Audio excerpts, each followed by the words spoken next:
มาเห็ดอยู่เห็ดกินพี่น้องเอ้ยบ่นี่สีแกงหน่อไม้ต้มจืดแล้วมันแดดหัวอันนั้นบ่เลยฮะเอาใส่ในหมักพริกรอ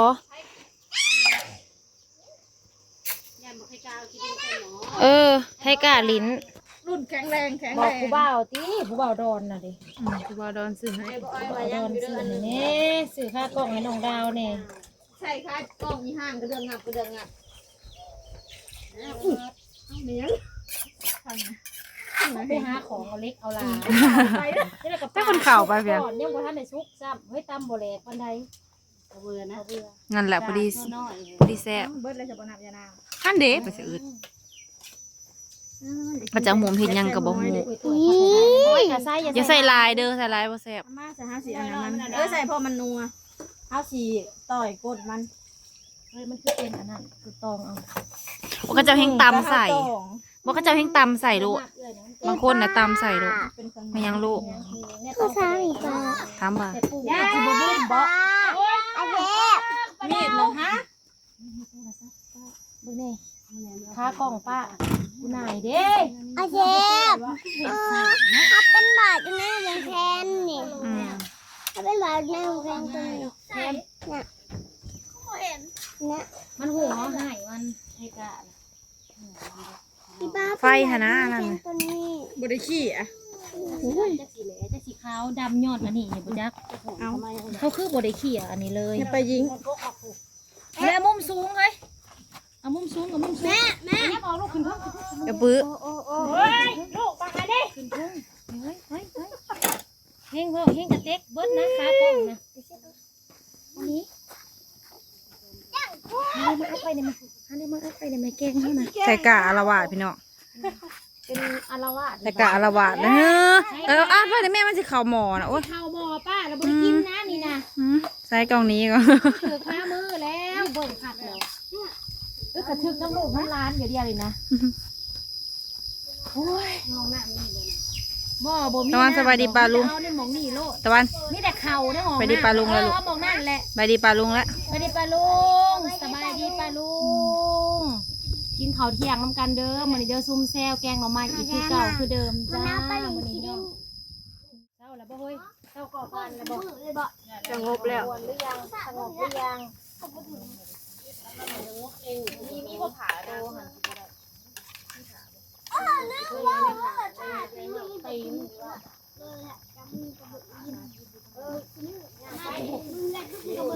มันมาเบียกับหิวแทนมาโลดไม่ได้นั่นแหละโลดตายแล้วแบบนี้นะมันยังเดียวแต่ว่าเย็นนั่นมันแค่มันจะฮักหิวมาโลดจะน้องน่ะว่าคนใส่ย่างไปแค่มีดอกเสือน้อยคนเอาดาวแค่นั้นแหละเสือเด็กน้อยนั่นคนภาษาคนภาษาที่อย่างลูกโลดตายแล้วเป็นลูกที่เป็นภาษาเพิ่ม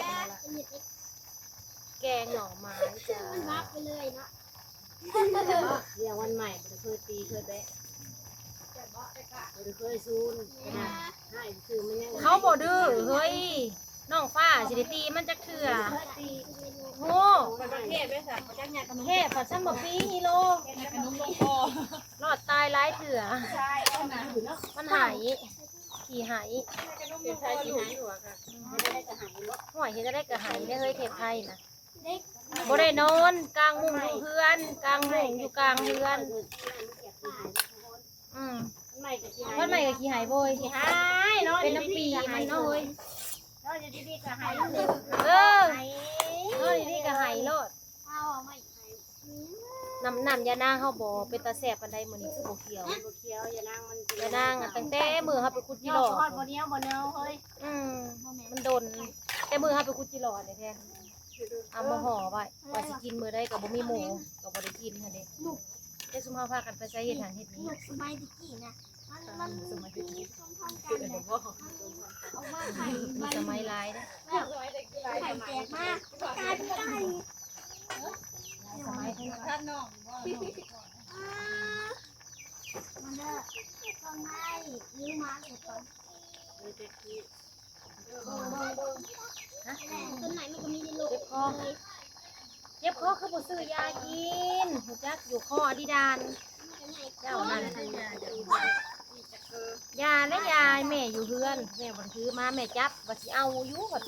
บ่มีคนเจ็บคอก็เลยเอาไว้ในตู้คือเก่าก็ตาย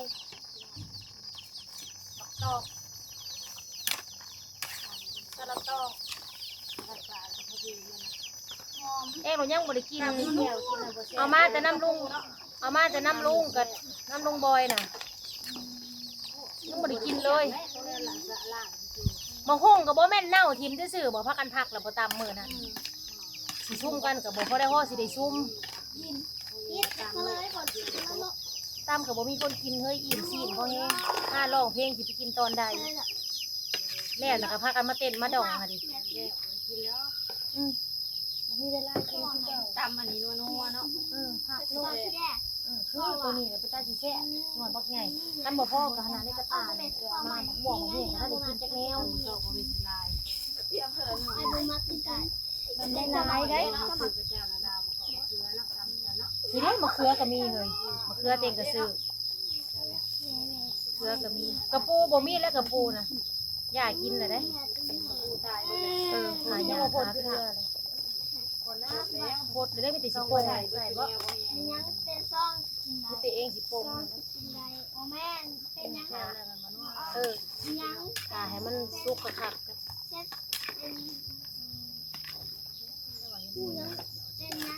ประมาณนั้น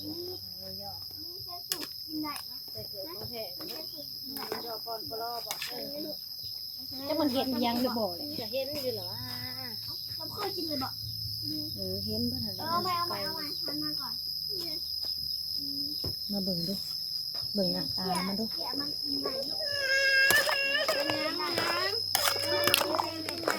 ไข่เลยดูโต คุณไทก้า ใส่หอยใส่หอยเสื่อมต่อเอาน้ำลุงบาง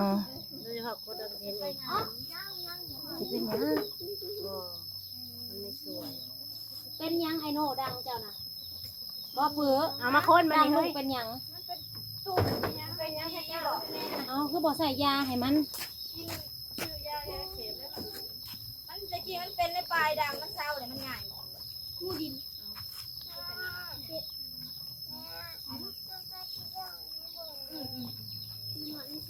ชิมด้วยค่ะแต่ถ้าแห้งเลยอย่าวุ้นอย่าวุ้นตามกินลูกว่ามันบริวาร โยกขยงกับขยงใหญ่เฮ้ยมันบ่หอมขยงพันขยงนอนขยงพันที่กันกับผักหอมปอบเนาะพันหน่อยบัดฮู้พันใหญ่ผัดจะเป็นคือใบอ่ะนะผักต่างสายนะเฮ้ย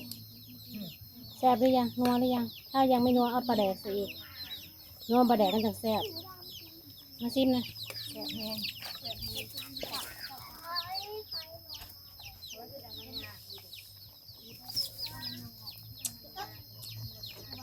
ซิมเจ็บเป็นตาแซ่บอยู่เสียงซิมพอเนาะทันเค็มก็กินยากวันนี้แหละเป๊ะอ้าวจัดสถานที่ค่ะเด็กๆกินมาดิห้อยมาต้มเลยไหมแกงอันน้องไม้น้องตอกเนี่ยเลี้ยงลูกเลี้ยงเต้าเฮ้ยเด้ห่วยโมมีแกงน้องไม้ก็ตำมะฮุ่งบ่จะเลี้ยงลูกใหญ่ซะบอกตำมะฮุ่งกับต้มหอยจะได้ไปล่างโมมีน้ำหมอค้างเพื่อนน้ำมาต้มใช่ไหมได้ใส่หมอค้างเขาต้มยังใส่หมอหนึ่งซุกอะไรนี่น้องแกงน้องไม้มันน้ำมันก็เรียบร้อยซุกเรียบร้อยนี่เมนูแกงมาใหม่คุณเอาแซ่บๆน้ำกันเด้ออัดเซ่ไม่ยุ่งยังบ่ถึงนะโคตรซักมันเป็นเฮ้ยใบมะขาม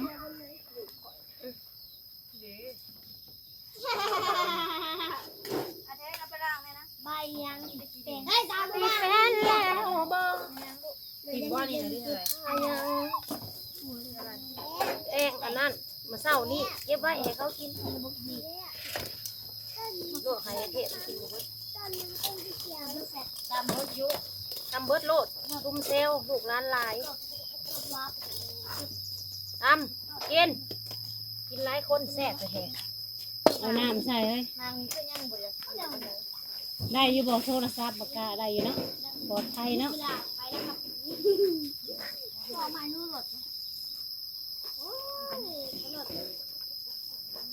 ด็ดเนื้อเดี๋ยวกับพี่น้องนี่น้องแกงน้อยต่อไปกับพี่น้องต้มหอยจะว่าเลย ม่วนเชย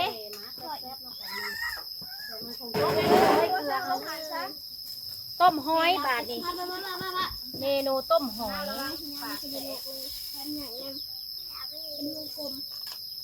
มาแล้วนี่ก็เอาลูกบ่ไปหัวให้กูเฮ้ยย่างไปเนี่ย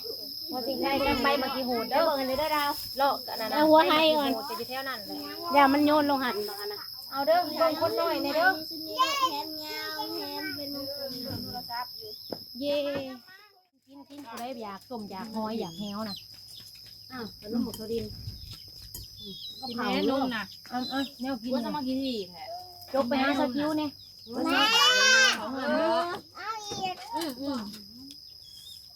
อันน้ำปลานี่บ่จูบใช่บ่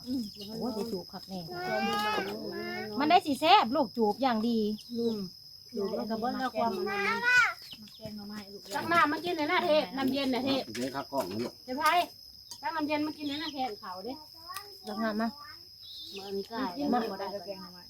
ไม่ให้เท่าจิ้วแล้วก็ไม่ให้แม่ด้วยจนเมื่อยปอดน้องกินหนึ่งขนมมักรินเนี่ยกินข้าวนั่งเอาไว้ใกล้ๆคนกินข้าวนี่แค่ข้าวตั้งออกก็ได้ปดไผ่ก้าเหรอไว้เทพตายก้าเลยเทพไว้แค่จักแต่ยังเดียวก็ได้ฮะมันเยอะเนาะมันเนี่ยแบ่งเครื่องใส่น้ำเฮ้ยมันจะมือเย็นแห้งกดพุ่งใส่น้ำธรรมดาน่ะ งูมองเก้าบ้า เดี๋ยวสองเครื่องกรรมการเครื่องหนึ่งเขาจะจึง ลูกรักขนาดเกือบไม่ตายเขาเป็นเมื่อยแต่บอกเดียว ประมาณนั้นจะเคยจะขาดเราคนอ้วน เขาเป็นนั่นนี่มันเมื่อยทุกคนอยู่บ่ เมื่อยแหละไงให้ไปหายังกับเมื่อยเดี๋ยวนี้นะมันหอดมันเอา เมื่อยแห้งอะไรนี่เลยเขาเป็นอย่างนี้ จะปลูกทุดินก็ยังสิได้เสียหยามักทุดินอีกเลยเด้ เจ้าเป็นสมาคนดินแรงมันจะปลูกอะไรอะไรมันไม่ฝากคอย ฮ้อนบ่มีลมจักเม็ดเลย ตุย สิตายก่อนอันควรเลยเดียวถ้าแต่เฒ่าซะ เมื่อยเลยรอ ไป เลย ซักกระดอกกระเดียดบุเห็นชีบุลารวยจะคือ ไปอักขนาดเรียกกัน ยามแรงก็เฮ็ดเวียกยามพ้นก็เฮ็ดเวียกโปรโมคืนก็บ่ปีบ่ซาแต่น้อยเท่าเฒ่า คือสิมา จักอยู่สิได้เงิน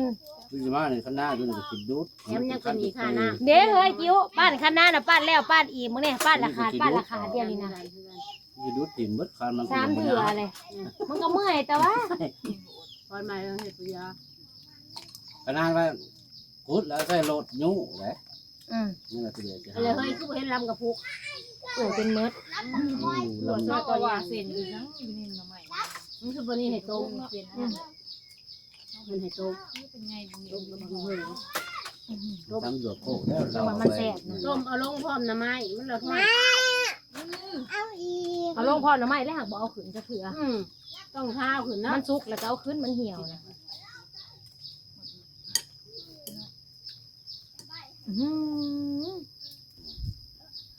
คนขึ้นมาผัดมันกิมหอยสีกระเดยเป็นข้าวกิน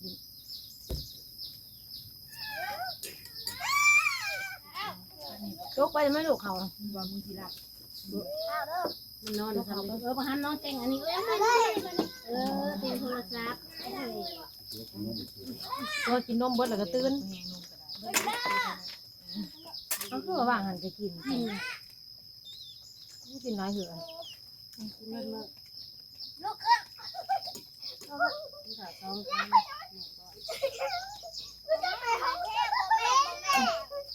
นก่อนให้